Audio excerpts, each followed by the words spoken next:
What's going on, you guys? Welcome back to the channel. I know it's been a minute since I've uploaded any NFT content, mainly because it's been out of frustration. I've been filming pretty much everything that we've been doing with the car, but man, we have not had much success. So pretty much the last video you guys seen, if I can remember right, should have been having to block out the car and starting to work on getting it reassembled. Well, obviously since then I've got the car fully reassembled. I got the engine fully reassembled back in the car. But man, have we been having head gasket issues, fellas.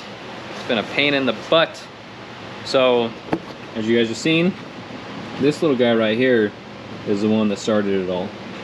So this is a head gasket that we fire slotted on the second PSCA race. This is a head gasket that we had in there once we got the car back together. This is the head gasket that replaced this head gasket because we thought we had a bad head gasket, or we had some detonation. We thought we lifted the head, yada yada yada. And then this head gasket is the replacement of this head gasket after we put a freshly decked head on it. So all right, let me get you guys up to speed real quick. So fire slotted the head on PSC at race 2, jacked up the head. I had another head sitting here about years ago. I can't remember if I've gone over this in another video or not, but quick recap. Picked it up, it was ported, polished, freshly decked, new stainless steel valves, all that good stuff. So took the valve train out of the original head, slapped it in that one, put it together. When it hit the dyno, I'll put a couple dyno videos up.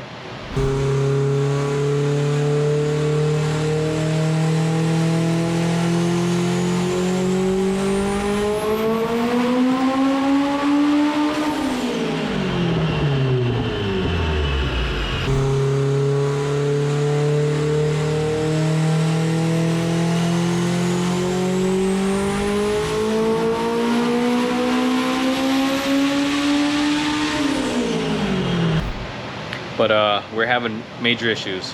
First we had boost control issues, couldn't get boost control figured out.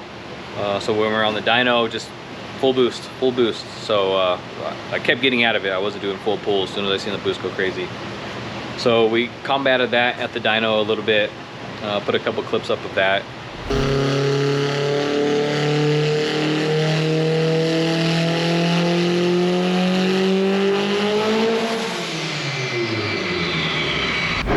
Too much boost still, so I just keep getting out of it. I don't know what's going on here.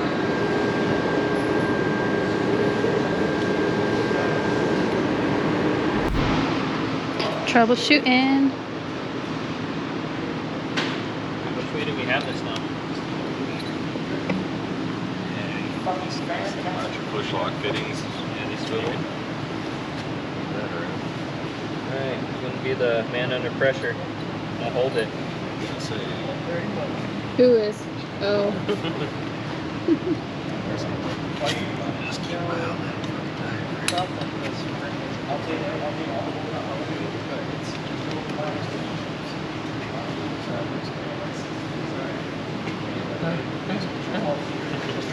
It's actually a lot easier without that third spring in it.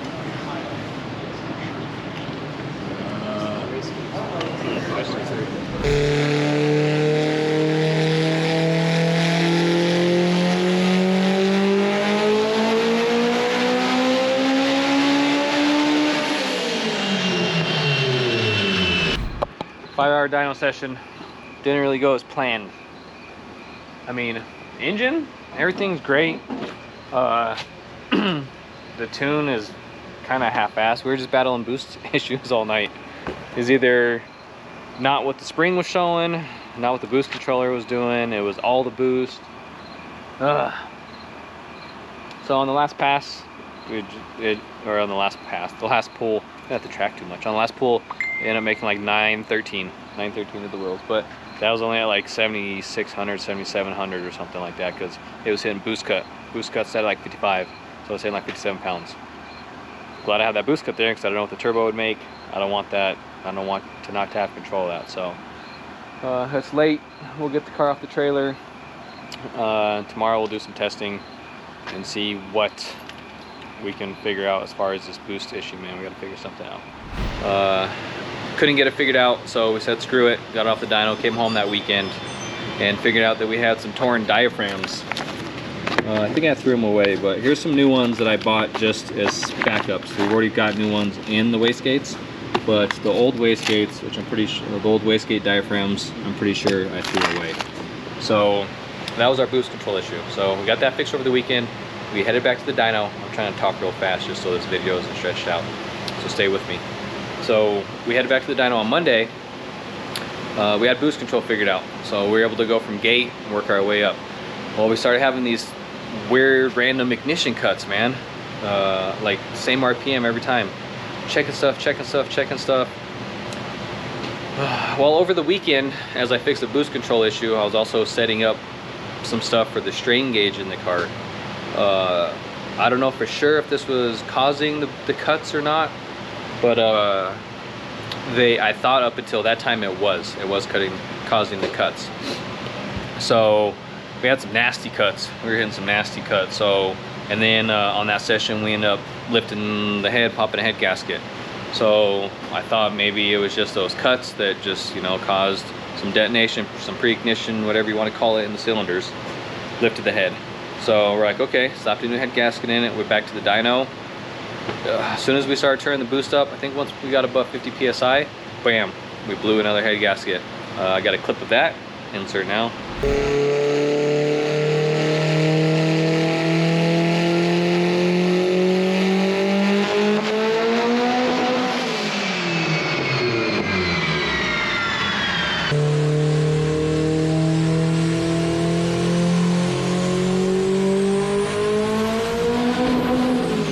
So as you saw, we blew the radiator cap completely off. That thing was a geyser. So after that happened, I was like, screw this. Took the head back off, took it down to Drew. If you guys don't know Drew here in Colorado, phenomenal guy. He hooked it up. If you're watching this video, Drew, appreciate it, man. But fresh deck, freshly decked head, new head gasket, back to the dyno. Successful dyno session finally. Put the video in of the 919 pool.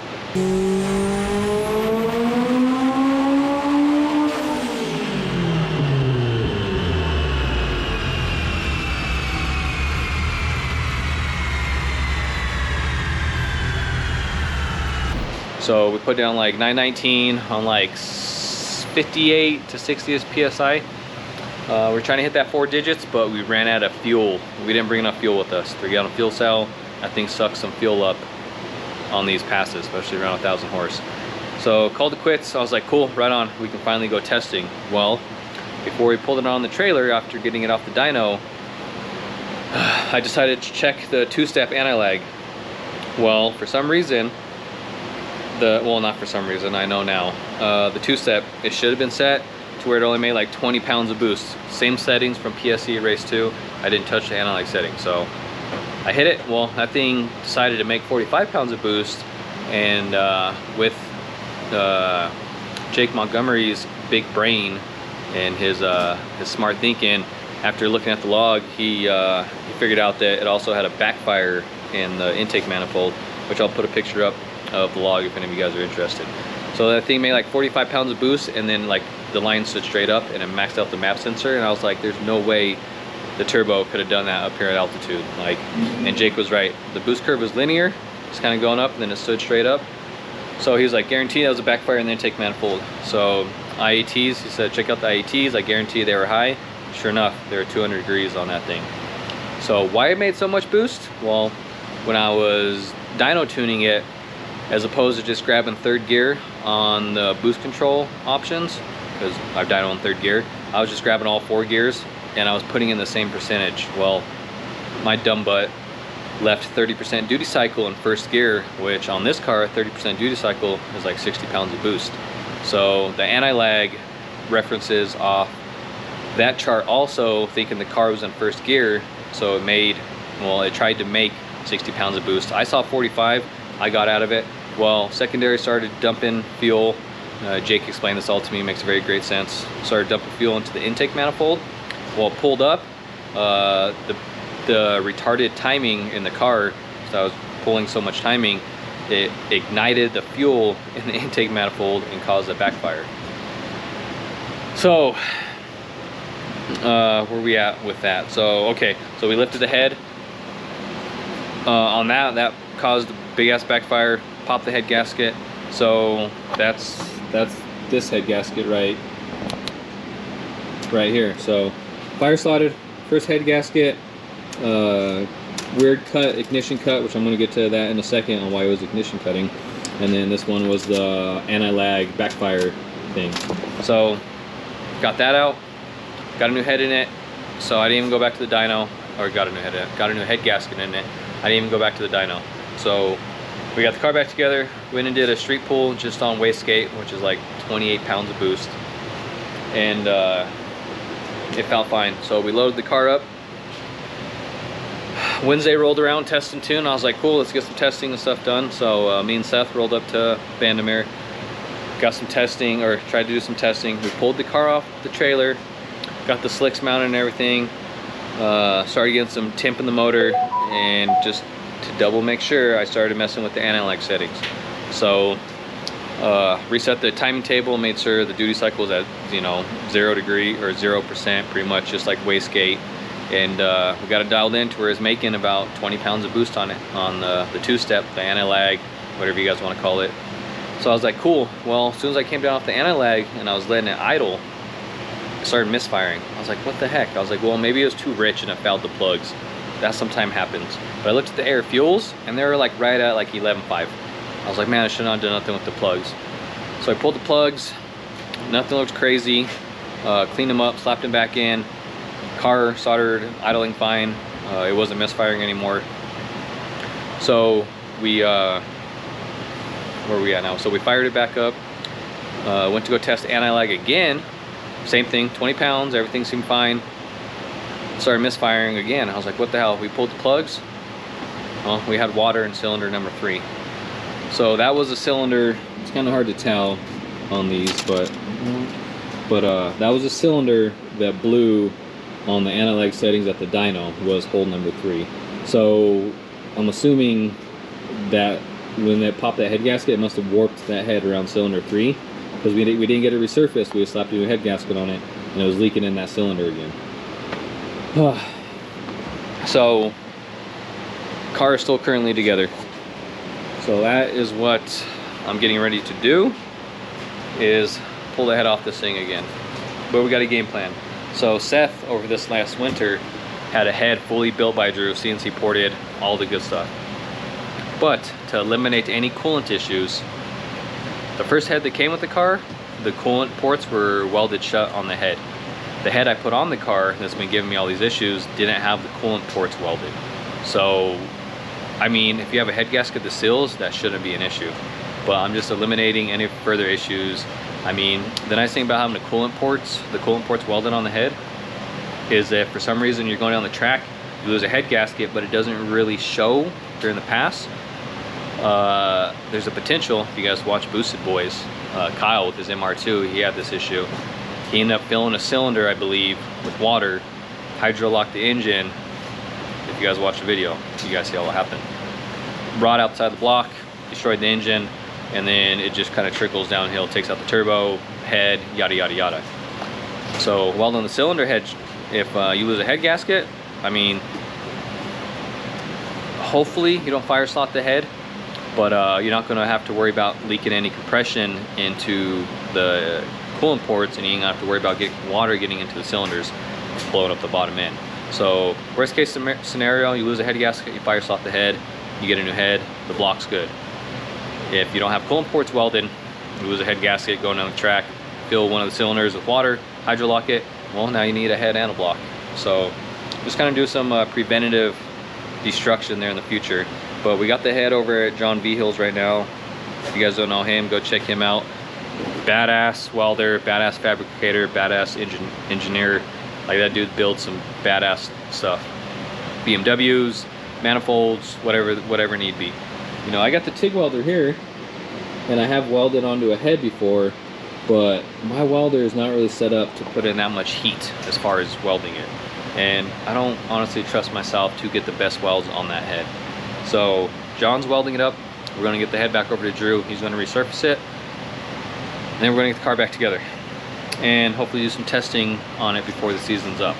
So the next video you guys see should be us going back to the dyno, getting NFT dialed in, and having a successful dyno, and hopefully putting down 4 digits. We're gonna bring enough fuel this time.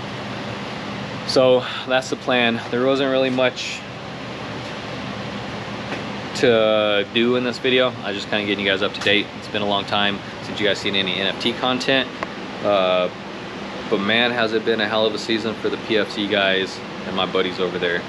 If you guys don't follow Garage Idiots and you follow my channel, go check out Garage Idiots. He's been doing a great job at capturing, I guess you want to call it, all the magic that's been happening over there.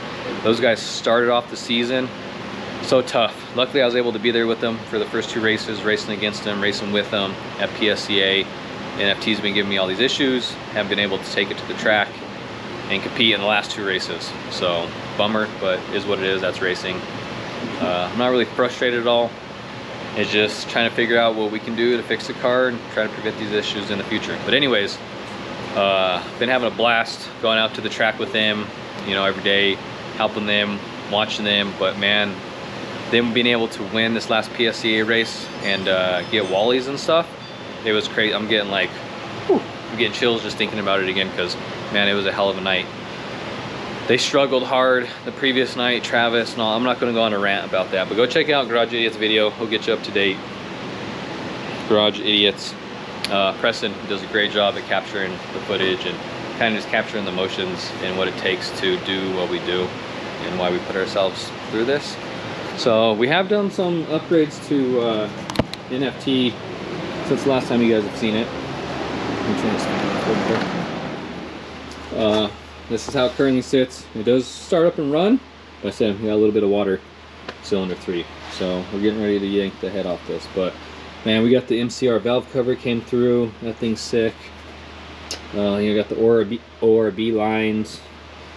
What else have we done? I mean, honestly, I guess we really haven't done much else. That was pretty much the biggest upgrade, was the new billet valve cover, which I feel like it helped clean up the engine bay a lot. It looks good.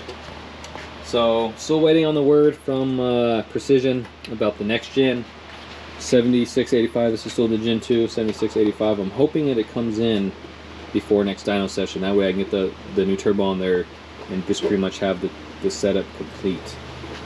So looking pretty good. Oh, check this out. I don't know if you guys can see that. You can follow the line down the radiator, or if you can kind of see. It's hard to tell with it in the car. But us putting some compression into the coolant system kind of ballooned us a radiator. Thing still holds, doesn't overheat, but we do have another one that I've been kind of working on getting it fabbed up as far as getting the AN lines or the AN fittings and stuff welded on. So, but this one's still holding out for now. So it's kind of what we're up to. It's been kind of a long rant, but getting you guys up to date. That's why we haven't had no NFT content. Frustration. I got a lot of stuff filmed, but I'll kind of implement it, or as you guys see, I implement it into this video. So anyways, hopefully next video is dyno video, and the video after that should be testing. Hopefully testing goes really well. Hopefully we get 8s. But anyways, thank you guys for watching. Like, comment, subscribe, put any comments down below if you guys got any questions about what's going on with the build, or if I missed anything, or if you guys want to see anything else. Catch you later.